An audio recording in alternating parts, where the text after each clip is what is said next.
And as you can see behind me, I brought a couple of friends with me. These are great whites that our buddies are hanging out together. And so they're going to be with me on this journey for the next 45, 50 minutes. So we talk about sharks, my favorite subject. And I'm delighted you're all here. And yeah, there's been a lot going on in the world of sharks that I want to share with you today. And this is the agenda for today. I wanted to give you a little bit of background of my story, how I came into this world, and the recent shark discoveries. 2019, not that people realized it when they were taking their showers in the morning, but it was one of the biggest years for shark discoveries in a very long time. And I also want to talk about shark attacks, or what I call bites, because I think there's still a lot of this media perception out there that sharks are these man-eating creatures when the reality is quite the opposite. And then I want to talk about ocean warming and how it's affecting sharks and their lives. And then finish up with really how important these magnificent animals are to the marine ecosystem. So I'm going to play a few clips throughout my presentation today. And this is a clip that got me started. I grew up actually just outside of Philadelphia, and at a very young age went to the beach with my family, and we would go sometimes up to Cape Cod, a lot of times to the New Jersey beaches, and I fell in love with the ocean at even the young, tender age of 5. And when I was up in Montauk just a few years ago, I stumbled on a shark tournament, and this really was a pivotal event in my life. And so I'm going to play a clip about a shark tournament. I have to warn you that it's rather graphic, and because of the time constraints for today, I'm going to skip over some of the more gruesome part of it and just finish up, but give you an impression of what affected me and what caused me to go on my journey. So I'm going to roll the clip now. This is a Mako shark only tournament. This apex predator can grow up to over 1,000 pounds, and yet it can sprint 45 miles an hour. Anglers like to catch Makos, which fight hard, and they can leap 20 to 30 feet in the air. This is no sporting game for the shark. He is in a desperate fight for his life. Right down there.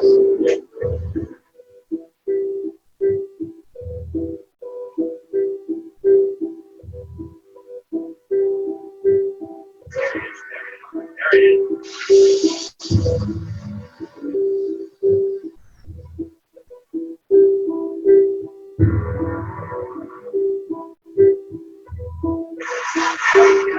Go, Stephen, go. The shark is hooked, and now the life and death struggle begins. Powerful engines with thousands of horsepower take on sharks weighing as little as 125 pounds. The battles can last 1 to 2 hours.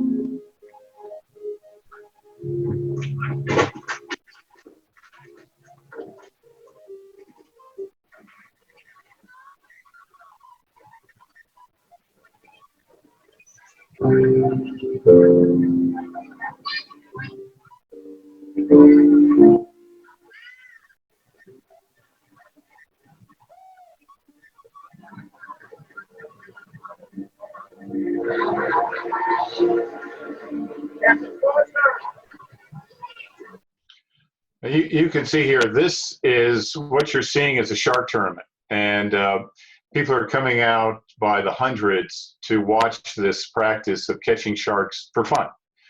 And so what these boats have done is they've gone out to catch the biggest shark that they can, bring him back to the dock, and they weigh the shark, and if you catch the biggest one, it's that simple, you win the prize money. When they're finished, the sharks are cut down and they're taken to a landfill somewhere in Long Island. Now, this is a magnificent animal. You can see how beautiful it is, killed for entertainment. And this got me so angry that it got me on my journey to try to understand about sharks. Maybe it's okay to hunt them in a tournament. So maybe we shouldn't worry. And I found out that these tournaments need to be stopped. They're cruel to the sharks. It's unnecessary to hunt them, to kill them for fun. And in the process, I ended up making a film and writing a book about it. And that's why I'm part here today to talk about Emperors of the Deep, the shark, and my book and what I learned and how I think the world has to re-examine what we think about when sharks come to mind. Well, the first thing is, as I've mentioned, we've made a lot of discoveries over the last few years. Now, this is a thresher shark, and you can see that it has a very long tail. And people wondered, why does the shark have a long tail? And this video shows you why.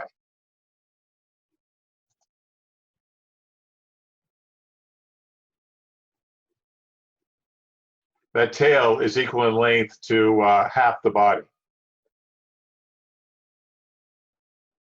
So you can see the shark is literally hurling its tail at the fish, and then it will come back, and after the fish have been killed with the tail, it will eat them at its leisure.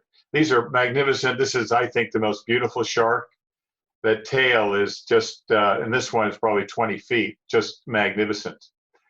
And we did not know why sharks had those long tails. Now we know. They use it to hunt, and they're the only animal in the ocean that uses its tail to hunt.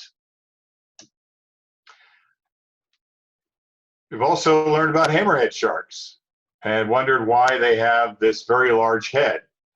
And now they know that the reason for the T-shaped head is that the shark has 360-degree vision. Its eyes can rotate independently, and it can see completely all the way around it. And packed inside of that head is incredible ability to sense electrical fields. So a hammerhead can detect prey actually in the sand, something that's not visible, but it can know that it's there.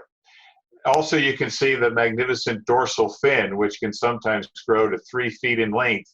They use that sometimes to actually swim on their sides because that's an efficient way for them to maneuver through the water. That fin provides extra lift, and when they swim on their sides, it gives them an extra 10% improvement in energy efficiency. At the same time, we're discovering new species of sharks. Now, this might look like a very good Halloween costume, but it's not. These are newly discovered saw-tooth sharks that were discovered in Indonesia, literally about a month or so ago. We now have well over 500 species of sharks. You can see the unique heads and the saw that they use to hunt. And I remember looking at an old book that came out in the 1980s. At the time, they thought there were over 200 species of sharks. We've since doubled that number in the preceding decades. This is one of the smaller sharks. This is called an epaulette shark. And you may question if this is an underwater shot, and it's not. This shark is actually out of the water, and it's walking literally on a reef. This shark species has evolved to walk on the reef at low tide, where they can get small crabs and mollusks, and it's an adaptation to give them a leg up for survival. They keep finding individual species of the epaulette. And again, that was just something discovered in 2019. I would also note this shark is only about 1.5 feet long. And again, gets away from this notion sharks of being big, strong, gigantic fish. Most sharks are actually small in that 1 to 2 foot range. We've also learned a lot about great whites. My two friends here in the back, and one of the things that I discovered was that these sharks have an amazing similarity to us. They have a gestation period that's 11 months, very much similar to our own. Females get pregnant every 2 years. They kind of take a year off in between giving birth. And when they do, they only have typically 2, maybe 4 live births. And when they're born, they have to learn how to survive. They don't have a mother teaching them how to survive. And for those first 7 years of life, they're eating fish. And it's a struggle just to live. But once they get big and strong enough, then they can do what they're made to do, which is eat mammals, in particular seals. And it can take anywhere from 20 to 25 years for a great white to get to the point where they can mature and reproduce. And given that long period of development, not surprising to learn that they can live to be as old as 75 years of age, very much like a person. I mentioned that they are after seals, and of course, as the seals have come back in Cape Cod, the great white sharks are there, and they've come back. And this is a hunt of a great white with a seal, which is in this video. So I want to play this for you right now. The seal, the great white shark's favorite meal.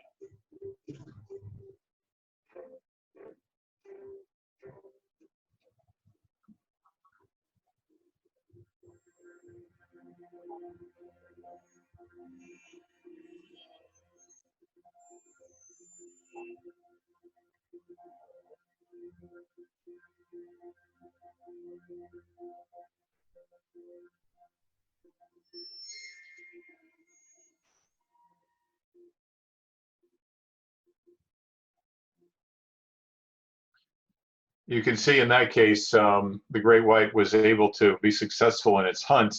Most of the times, it's very difficult. In fact, most hunts they fail, which is why the great whites typically go after the baby seals. They're easier to catch. It's quite a challenge to catch an adult. The other thing that they found out about great white sharks is that they actually have a sociability. This is a picture taken in New Zealand. This is a pair of great whites traveling together. Very unusual to see this because you can see the shark swimming above is exposing his belly to the shark underneath to attack. So he obviously is feeling extremely comfortable being with the shark beneath him. And the great whites in New Zealand have been photographed traveling together in large groups of anywhere from 4 to half a dozen. So we're learning that these are not the true social isolated creatures. They have a social life, and studies that have been done, and I talk about this in my book, The Emperors of the Deep. Sociability has been found in various shark species. For example, with lemon sharks. There was a scientist who examined the sharks living in the mangroves, and he noticed that they would actually pair up in 4 bonds, and they would travel together over extended periods of time, as much as a couple of years.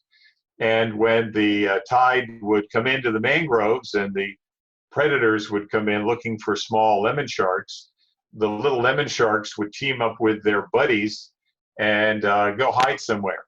And when the tide would go out, they would reappear with their same friend, and they would pair up with similar sharks in terms of size, gender, and these relationships were actually quite consistent. So the sociability of sharks is something that is recently discovered. Now, of course, what the media loves to do is focus on attacks, and I just want to spend a little time on this.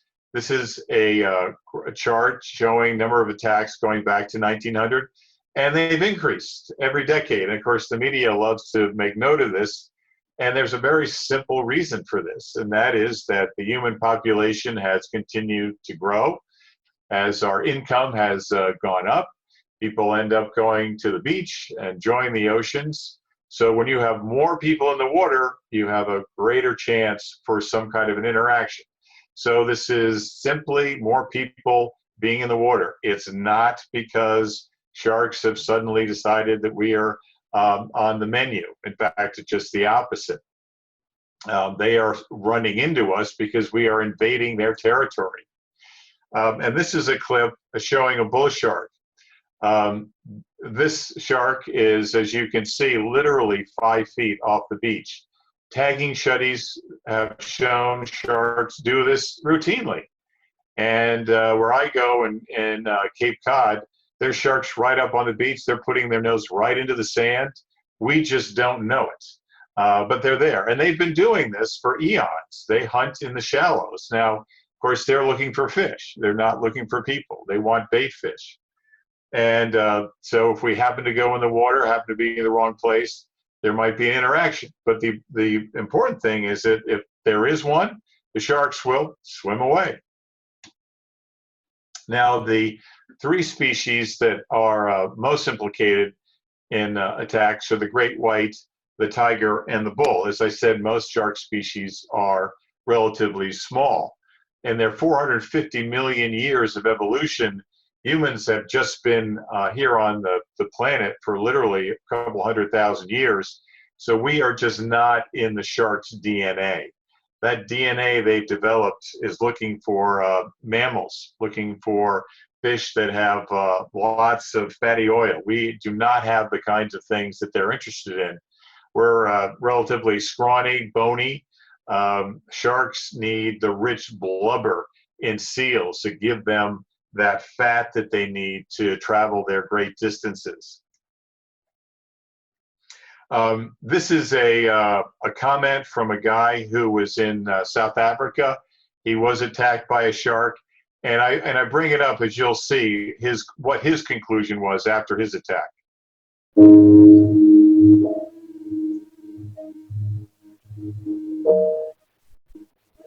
The country of South Africa has the 3rd highest number of shark attacks in the world, many of them by great whites. My name's Joseph Kroner. I'm from Mossel Bay, South Africa. I've surfed most of my life since I was 5 years old. And I was attacked by a shark, great white. I had been surfing for a while, had a few waves, and I was busy paddling. And I was halfway up and just decided to have a rest. So I put both my arms up on the board and I was just sort of lying flat on the board. So that's when it happened.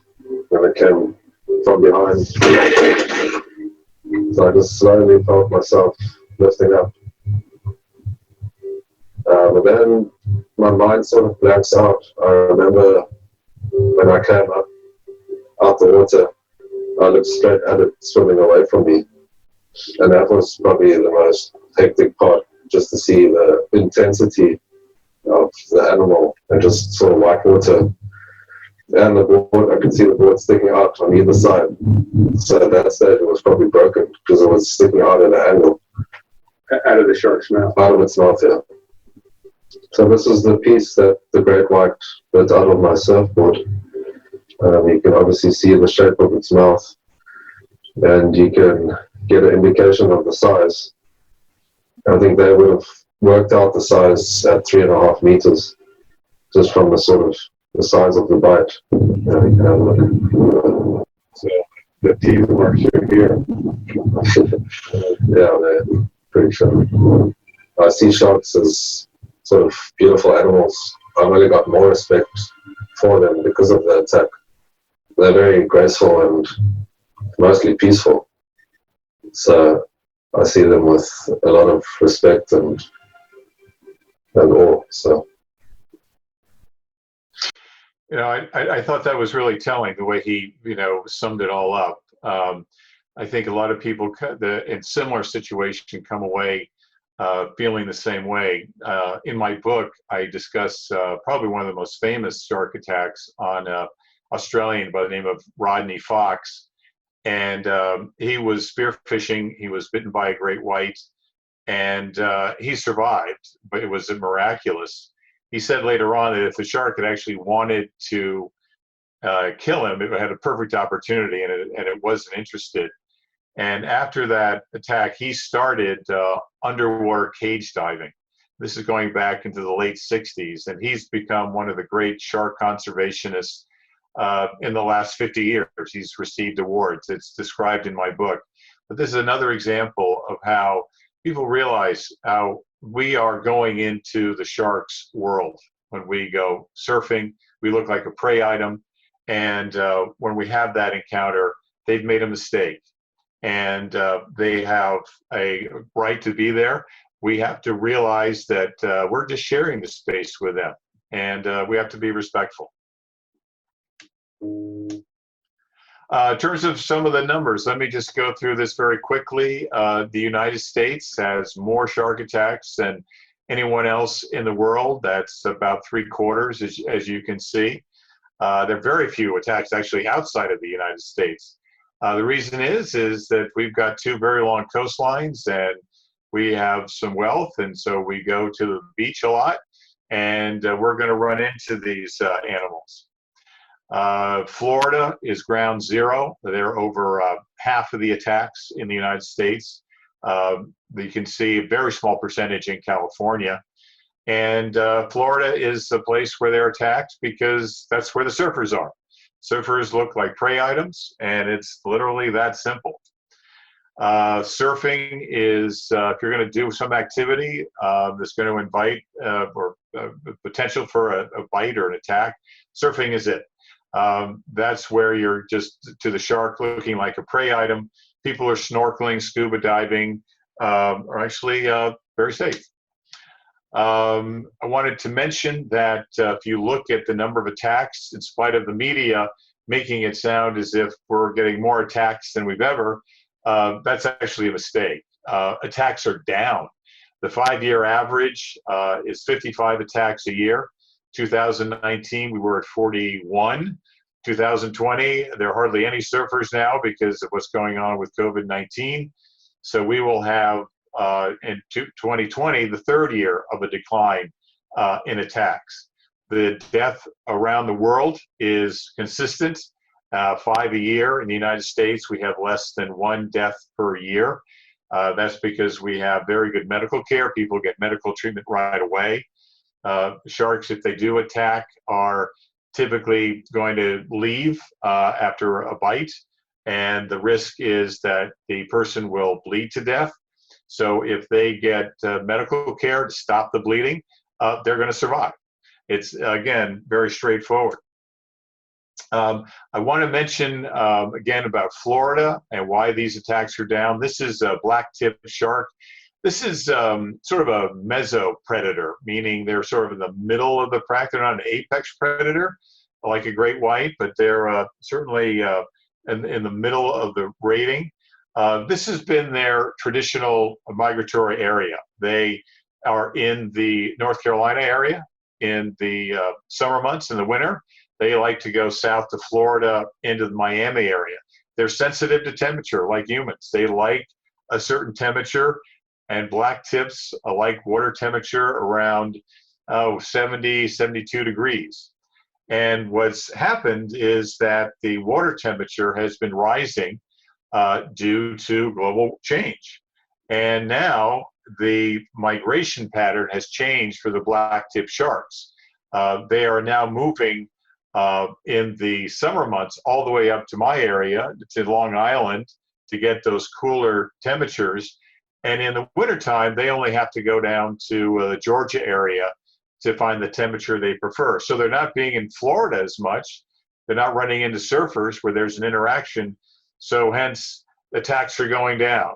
So when Shark Week has a story about shark attacks on the upswing, or why shark attack, why they're attacking, they come up with some crazy theory, it's utter bunk.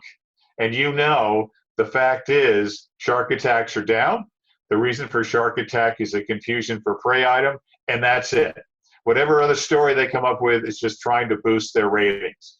And that's sometimes, as you can see, I get a little angry at Shark Week sometimes. I'll be the first to admit, sometimes they will have some really good programs on there that's educational, and that's great. And I applaud them when they do it. But when they get into junk science and things to sell ratings, that's when you turn the TV off and watch something else.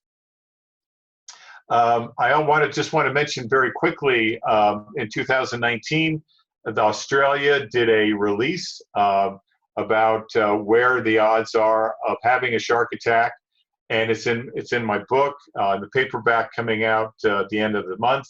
And I just want to mention a couple of things, and that is that when it rains in Australia, you may want to be a little careful about going swimming. The reason is that when the rain comes down, that washes into the rivers. The rivers have extra now sediments, water, draining dirt, etc., and that makes the visibility more difficult. So that's why you might see an impact. So when there's not much rain, the water is clear, there are less shark attacks. Water temperature is important. When the water temperature is cold, that's a sign when there might be more sharks in the area. Sharks go after bait fish. When the water is cold, there's more oxygen in the water. That means there's more plankton. More plankton means more little fish, more prey items for sharks, and more sharks are going to be there. When the water is warming up, sharks are going to find colder areas where they can, again, find their prey. So I thought that was very interesting. I just want to finish up this chart and talk about, on the right-hand side, ways to protect ourselves when we go into the ocean. Drones have been used in Australia very effectively. South Africa uses spotters. When they see a shark go by, they set off a siren. People get out of the water. Shark swims away. Siren goes off. They go back in the water. Very effective. Sea snake wetsuits have been tried. Sea snakes, as you may know, are poisonous. Sharks know that. So they give them a wide berth. Get it out yet. Sea snakes have alternating bands on them, black and then white and so forth. And so the wetsuit looks exactly like that, banded, black and white. And so that's a way to tell the shark, leave me alone. You know, the important thing that I wanted to leave today is that sharks are crucial to the marine ecosystem. They are important in seagrass systems. We're going to see a quick clip about that. Coral reefs, really every area in the ocean, the sharks play a crucial role. Now, of course, we all know that they clean the ocean. They're the vacuum cleaners. Tiger sharks have been found with license plates in their stomach, deer, garbage. They are keeping the oceans clean for us. Great white sharks prey off of dead whales. They clean that up. If that's left in the ocean, it's a hazard. It's a place where bacteria can grow, disease can grow, that can affect fish. So the sharks clean the ocean. The seagrass is a very important area, and I have a clip that I want to show about tiger sharks. I'm going to show this now. So we've been working on tiger sharks in the seagrass ecosystem of Western Australia. It looks a lot like seagrass should have all around the world maybe centuries ago before people started affecting these systems. And what we've been trying to figure out is what would happen if we lost tiger sharks. Why we want to know this is that seagrasses are really important for lots of reasons. First and foremost, they provide food and habitat for small fish, shrimps, crabs. They grow up to be important in food webs, but are also species that people want to catch and eat. And so we need to make sure we're protecting seagrass ecosystems for that reason. But it also turns out that they're important for climate change because they store a lot of carbon dioxide. The seagrass pulls carbon dioxide out of the atmosphere, builds up more seagrass, and then when that seagrass dies, it gets buried. So it's kind of sequestering carbon. So if we lose seagrasses, that carbon dioxide is going to end up in the atmosphere and may make things worse for climate change. Seagrass grows almost everywhere along the world's coastlines.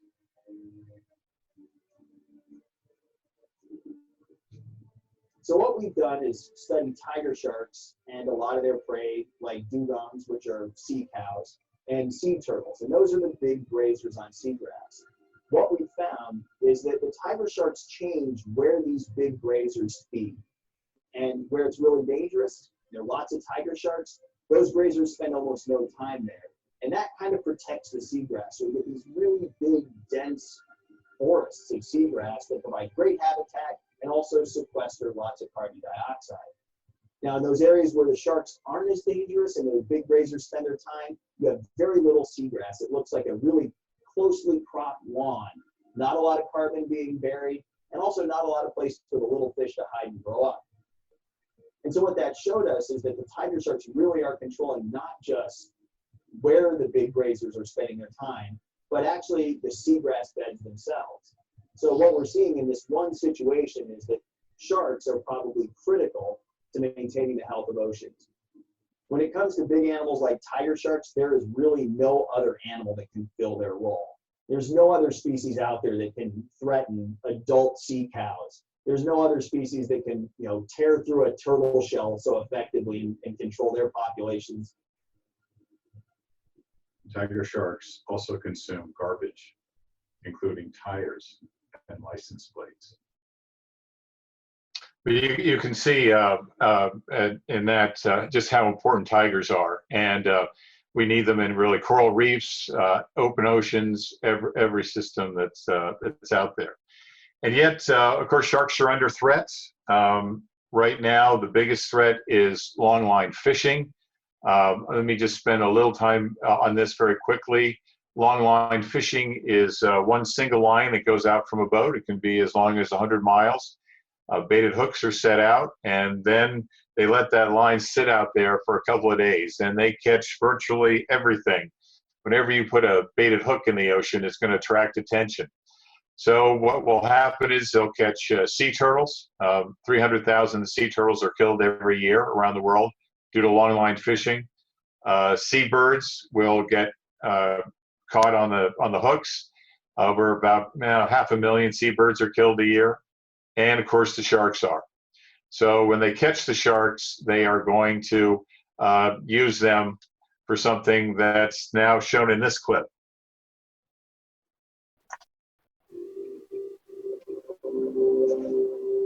The crew of the Rainbow Warrior boards a fishing vessel to inspect their records. The logbook really didn't line up for the amount of time that it had been at sea already, which was more than 2 months.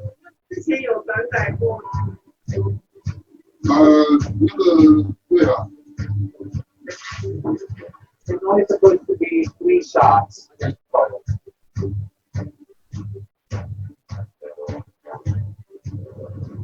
In the last freezer hold we checked, we found 3 sacks of shark fins, more than 600 different shark fins from various different species.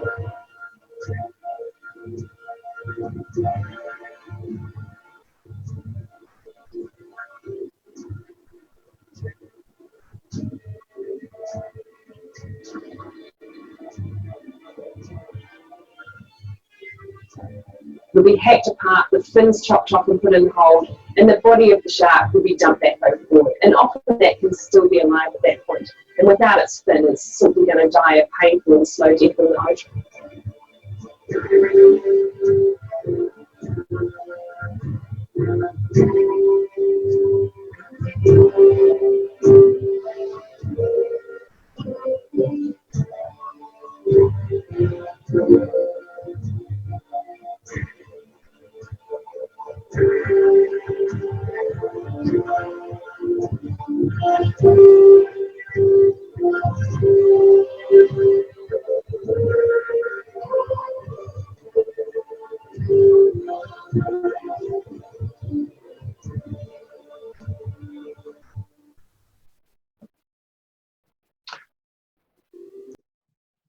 The sad thing is that 100 million sharks are killed every year.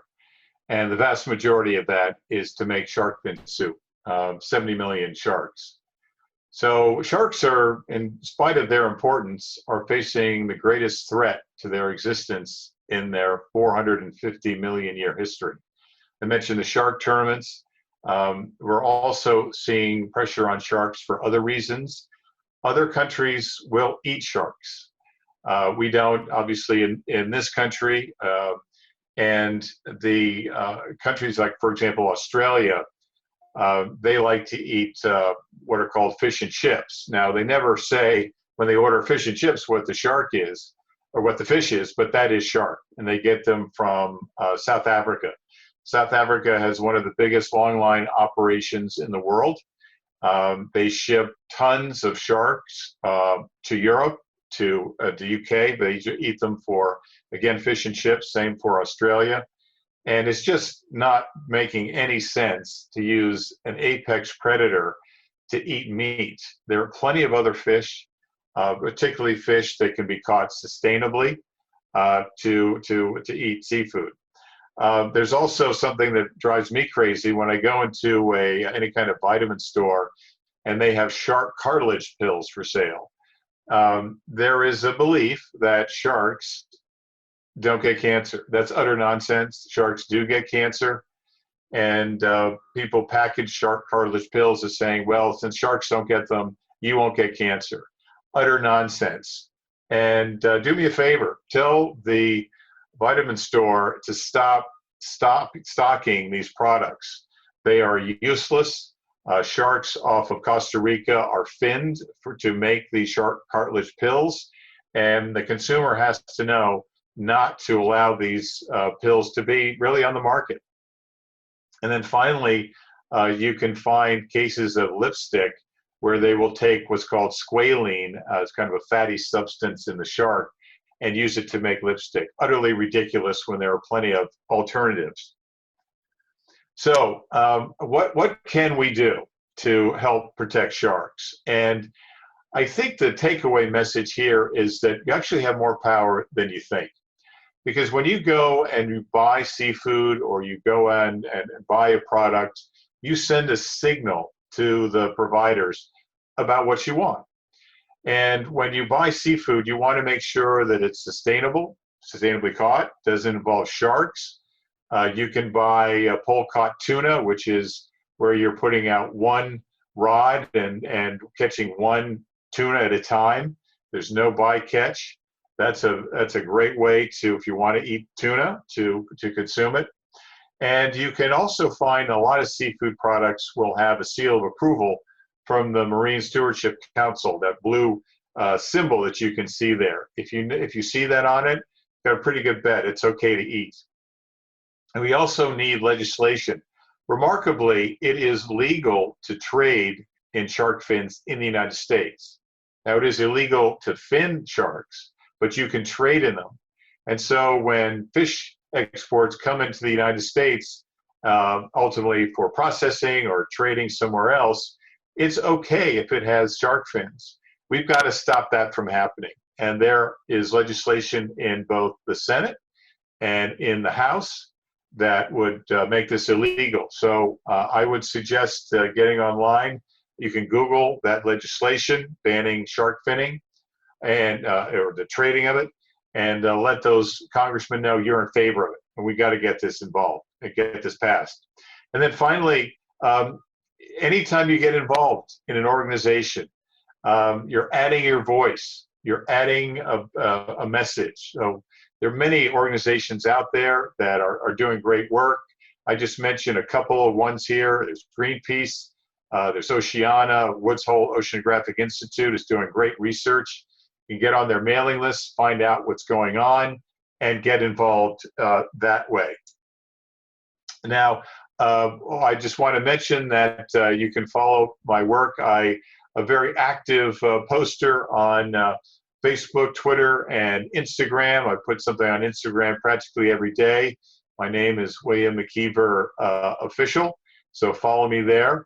You can go to my website, williammckeever.com, and I blog regularly now. And I want to mention my paperback. It's coming out May 26th. Of course, the name Emperors of the Deep Dark, the Shark. You can order that online at places like Amazon, Apple, etc. And the paperback has got some new information in it that the hardcover didn't have. So you may want to consider the paperback. I talk about ocean warming, what it means for sharks, and I've got some really cool information in there. New discoveries, for example, they found hammerhead sharks up in the Celtic Sea, which has never been discovered before. And I talk about that in my chapter on ocean warming. And then, of course, I have a newsletter. If you go to williammckeever.com, sign up for that. Keep you informed every month, latest shark discoveries and information. So thank you for listening. And I want to open it up to Q&A right now, and looking forward to whatever questions you might have. All right, and as a reminder, if you have questions, just type it in the Q&A button. You'll see at the bottom of your screen. Bill, first question comes from Vincent. How does climate change affect shark immune systems and reproduction? Yeah, Vincent, that's a great question. And what the warmer waters do to sharks is that it adds another stressor to their existence. There have been a number of studies that are done that sharks need to have more energy, therefore they need more food, they need more calories. So that puts more pressure on them. And they need those calories. One is because they have to travel now greater distances to find their preferred temperature range. And they also have that additional stressor of their body is warmer, they have to cool that down. So that's another stressor. And when you're making sharks, the blacktips, for example, travel another 1,000 miles up to Long Island, that puts them at risk to being caught in a long line operation or to commercial fishermen. So this is an issue that the sharks are threatened by, and I think that's all part of what we all need to do is address global change and ocean warming and do our best as a species to realize the insanity and stop it. Got a question about another threat from Charles. Are sharks adversely affected by ocean plastic pollution, both macroplastics as well as microplastics? Yeah, Charles, that's another good questions here. Ocean plastics is it's remarkable. I think the statistic is that every minute we drop the equivalent of one garbage truck of plastic into the ocean, and when it's there, it doesn't just disappear. It breaks into tiny little microplastics. If we were to travel to the Pacific Gyres, where you've heard about these plastic islands floating, you actually wouldn't find the islands. That's a bit of a misnomer. What you would do is find these tiny little plastic parts floating in the ocean. What happens is that they get eaten by the smaller fish. And so they work their way into the food chain. And it's not so much the plastic that's harmful, it's the additives to the plastics, the things that make them hard or soft or give them color. They're endocrine disruptors, they're toxic materials. So they get into the food web chain. And sharks, being at near the top or at the top, depending on the species, they're consuming those animals. Now that's putting the sharks at risk for toxic materials, and scientists are just beginning to understand that. So yes, Charles, it is, you're right, it's another stressor. And just to complete the thought, we as humans have to be thinking about the seafood that we're eating. Now, right now, the theory is that we're okay eating seafood because we're not eating the things in their guts. Typically, we're just eating the flesh, and that perhaps those toxic materials are not in their flesh. Now, right now, that's the theory, but there are those that are saying that may not be the case. Those toxic materials may be in the fish meat that we're eating. So we could be exposed, but it's okay to eat it for now. But the science is developing, and we're going to be finding more things out over the next year or two. Are the tires that the sharks eat, are the tires toxic to the sharks? The tiger sharks that you saw in that picture that eat that's highly unusual, of course. Only tigers are big enough they can weigh to 1,000, 2,000 pounds. Most sharks are again eating fish. They do have very strong stomach. They can break it down, and they're big, tough animals. So they can handle that.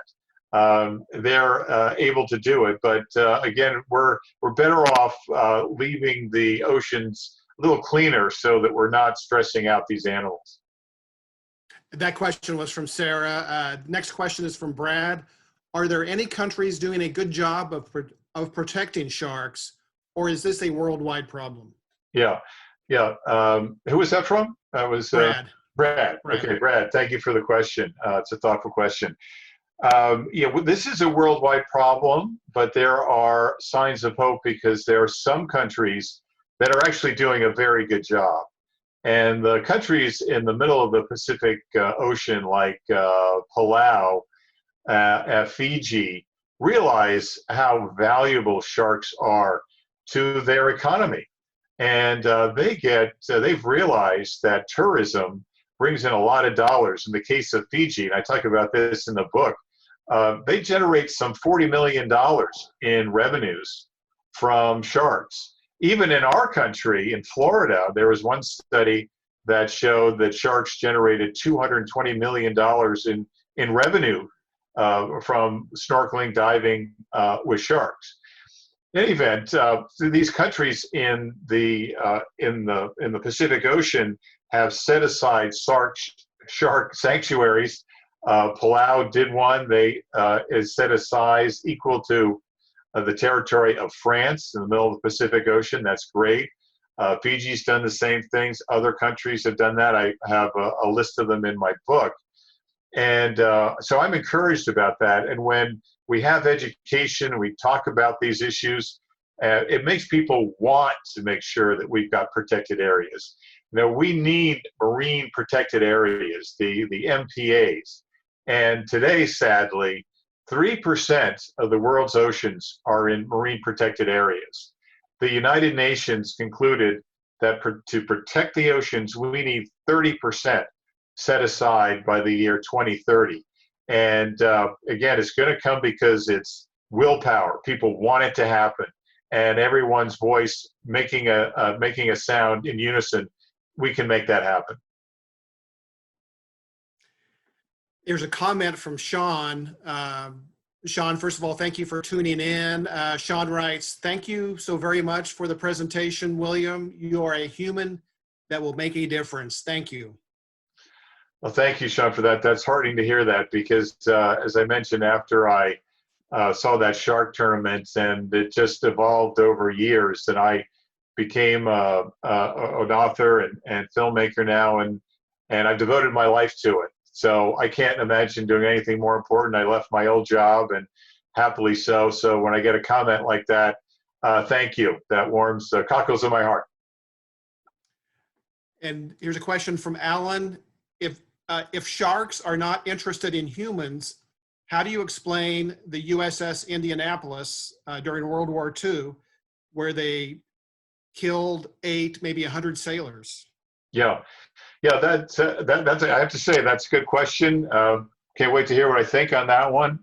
So let me step back and talk about the Indianapolis. Now in the 1940s, this was before longline fishing descended upon the planet, and we have seen populations of sharks get devastated. For example, oceanic white-tip sharks were pervasive around the planet. There were millions of them in all the oceans of the world. Now, the pelagic sharks, where the Indianapolis went down, the pelagic sharks are out there in the ocean scouring literally hundreds of miles to find a food item. And they go weeks without finding any kind of prey. So what happens when they come across something, it's going to get their attention.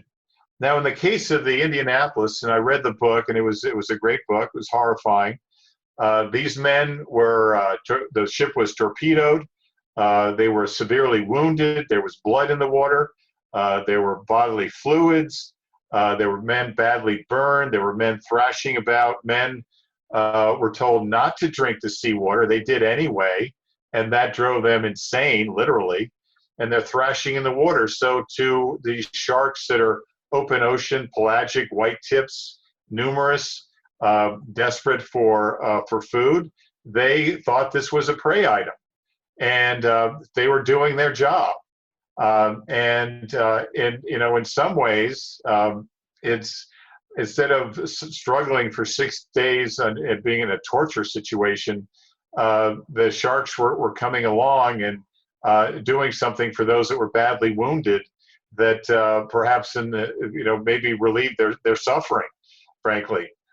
So all those factors come together to show that the blood in the water, the fluids, the utter mayhem really created that maelstrom, if you will, that got the sharks' attention, and they were doing their job. Next question is from Mary. How do you fin a shark? Yeah, Mary. So what these Asian fishing fleets do is they'll pull the shark on board, and they have special, very strong, thick knives, and they will literally take off every fin. There are 7 fins on a shark, of course, the pectoral fins, dorsal, etc.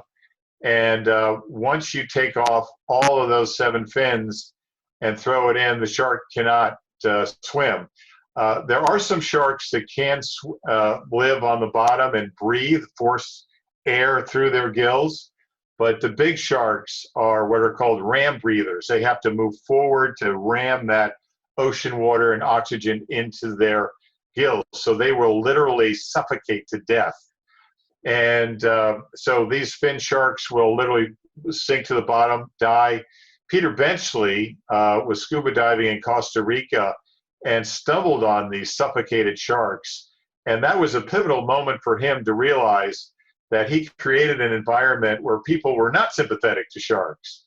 And so he wanted to undo what he did, and he devoted the rest of his life to shark conservation, and it was due to that horrible shark finning. So it's a brutal practice, it's cruel, inhuman, and we have to let these suppliers know that we as consumers are not going to tolerate it. And so when we buy canned tuna, which involves a lot of fin sharks, that we're going to sometimes think twice about whether we buy tuna at all, or if we buy pole-caught tuna, or we're just going to think about our decisions a lot more carefully now.